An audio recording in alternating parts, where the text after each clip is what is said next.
Subscribe करें परदेसी दुनिया को और अपनी मौजूदगी का पता हमें इस घंटी के बटन को दबाते हुए अच्छे परदेसी वीडियोस के लिए, और ये बिल्कुल फ्री है।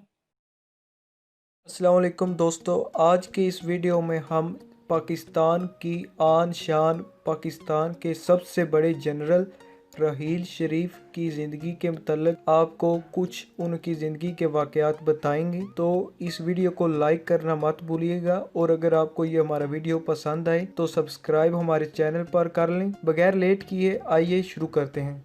जनरल राहील शरीफ पाकिस्तान के शहर कोयटा में पैदा हुए, लेकिन उनका आबाई घर पंजाब के शहर गुजरात के एक गांव कुंजा से है। वो एक राजपूत ख़ानदान से ताल्लुक़ रखते हैं। याद रहे कि मुस्लिम लीग काफ के बानी चौधरी शजात का ताल्लुक़ भी गुजरात से ही है। अमेरिका में मुनक़्क़द होने वाले एक तकरीब के दौरान अखबार दी न्यूज़ से बात करते हुए आर्मी चीफ के बचपन के दोस्त खालिद उस्मान ने बताया कि वो बचपन में दोस्तों के साथ मिलकर शरारतें तो किया करते थे, लेकिन वो अपने साथियों और बड़ों के लिए इंतहाई एहतराम का जज्बा भी रखते थे। वो बताते हैं कि जनरल राहील शरीफ ने गजीरन स्कूल लाहौर से मैट्रिक किया और उसके बाद गवर्नमेंट कॉलेज लाहौर चले गए।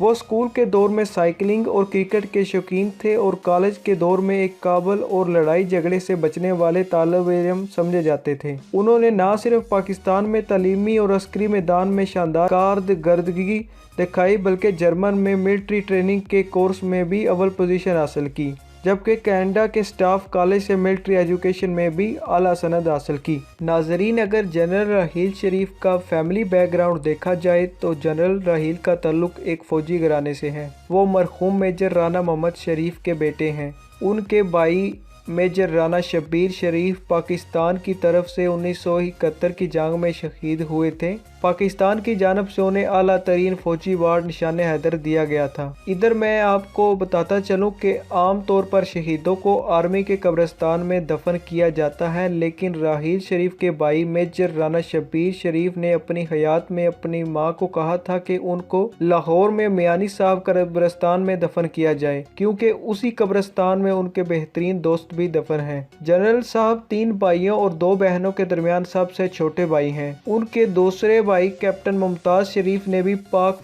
फ़ौज में खिदमात इंजाम दी और उनकी बहादुरी के लिए वो सितारा वसालत से नवाजा गया था। अगर माँ की तरफ से देखा जाए तो वो मेजर राजा अजीज़ भट्टी के भांजे हैं। याद रहे कि अजीज़ भट्टी भी निशान हैदर याफ्ता हैं, जिन्होंने पाकिस्तान की तरफ से 1965 की जंग में भारत के खिलाफ शहादत हासिल की। जनरल राहील शरीफ की वालदा नहायत नेक सीरत खतून है। जनरल राहील शरीफ की शादी 1982 में हुई और उनके 2 बेटे और 1 बेटी हैं। नाजरीन, 27 नवंबर 2013 को वज़ीर आज़म नवाज शरीफ ने उन्हें पाकिस्तानी फ़ौज का सपा सलार मुकर्रर किया। उन्हें 2 सीनियर जनरलों लेफ्टिनेंट जनरल हारून असलम और लेफ्टिनेंट जनरल रशीद महमूद पर फोकियत दी गई। राहील शरीफ ने जिस वक्त पाकिस्तानी आर्मी की कमांड संभाली तो मुल्क में अमन व अमान की सूरत हाल इंतहाई बुरी थी। उन्होंने दहशत गर्दों के खिलाफ सख्त मौक़िफ़ इख्तियार किया और दहशत गर्दों के खिलाफ ऑपरेशन ज़रबे असब शुरू किया। नाजरीन, इधर आपको एक बात बताता चलूँ कि उन्होंने दहशत गर्दों के खिलाफ ऑपरेशन का हतमी फैसला कब और कैसे किया। ये बात 26 मार्च 2016 की है, जब जनरल राहील शरीफ ने आर्मी मेडिकल कॉलेज की तकरीब में शिरकत की। तकरीब ख़त्म हुई तो मुस्तकबिल के एक डॉक्टर ने जनरल राहील शरीफ से सवाल किया, सर वो कौन सा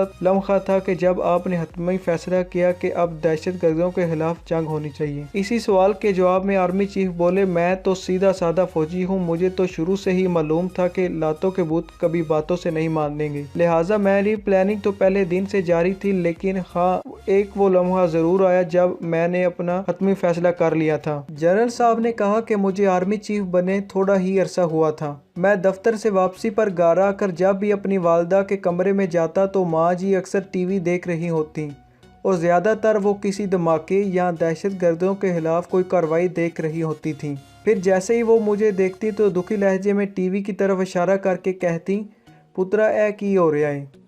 मैं उन्हें तसल्ली देता, माँ जी अल्लाह के फजल के साथ सब ठीक हो जाएगा। फिर मुझे वो दिन भी अच्छी तरह याद है जब एक शाम मैं दफ्तर से वापसी पर माँ जी के कमरे में दाखिल हुआ तो वो टीवी पर किसी खुदकुश धमाके की कवरेज देख रही थी। मैंने सलाम किया तो सलाम के जवाब देने के बजाय वो एक अजीब सी दर्द और कर्ब भरी आवाज में बोली, पुत्रा ए की हो रहा है ते तू की करना पे आए। इसी दिन माँ जी ने जिस अंदाज में ये कहा कि पुत्रा तू की कर रहे हैं तो मुझे ऐसा लगा कि जैसे कौम की हर माँ मुझसे यही कह रही हो। और ये वो लम्हा था जब मैंने सोचा कि बस बहुत हो चुका। उनके इसी फैसले से अमन व ईमान की सूरत हाल में बेहतरी होने लगी और रहील शरीफ मुल्क में एक मकबूल आर्मी चीफ की हैसियत से उभरे। जनरल साहब एक मुल्क से प्यार करने वाले आदमी हैं। जराए ने यह भी बताया है कि जब जनरल रहील शरीफ 2014 में अमेरिका के दौरे पर गए तो कौमी खजाने की बचत के लिए सिक्योरिटी स्टाफ को साथ ना ले गए। वाशिंगटन में अहम मीटिंग्स के बाद जब वो अपने दोस्त के घर पहुंचे तो अपना सामान खुद ही उठाकर सीढ़ियां चढ़ने लगे, लेकिन उनके